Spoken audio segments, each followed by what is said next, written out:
দীর্ঘ 2 সপ্তাহেরও বেশি সময় বন্ধ থাকার পর পুরোপুরি চালু হয়েছে রাজধানীর জাতীয় চক্ষু বিজ্ঞান ইনস্টিটিউট ও হাসপাতাল।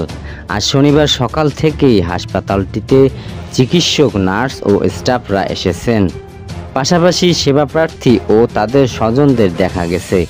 আন্তরিকতার সঙ্গে সেবা নিতেও দেখা গেছে চিকিৎসা সংশ্লিষ্টদের।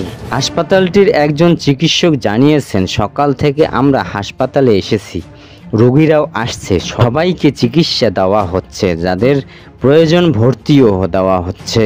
হাসপাতালের ভারপ্রাপ্ত পরিচালক ডাক্তার জানে আলম বলেন, শনিবার সকাল থেকে হাসপাতালের সব সেবা পুরো দমে চালু হয়েছে। আমরা রোগীদের সেবা দিতে চাই এবং একই সঙ্গে চিকিৎসক ও নার্সদের জন্য নিরাপদ কর্মপরিবেশ নিশ্চিত করতে চাই।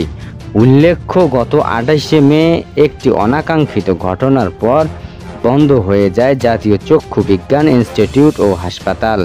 নানান দিন দরবারের পরে 4 জুন চালু করা হয় জরুরি বিভাগ। সর্বশেষে গত বৃহস্পতিবার বহির্বিভাগ চালু করা হয়। আজ থেকে শুরু হয়েছে পুরোপুরি সেবা কার্যক্রম।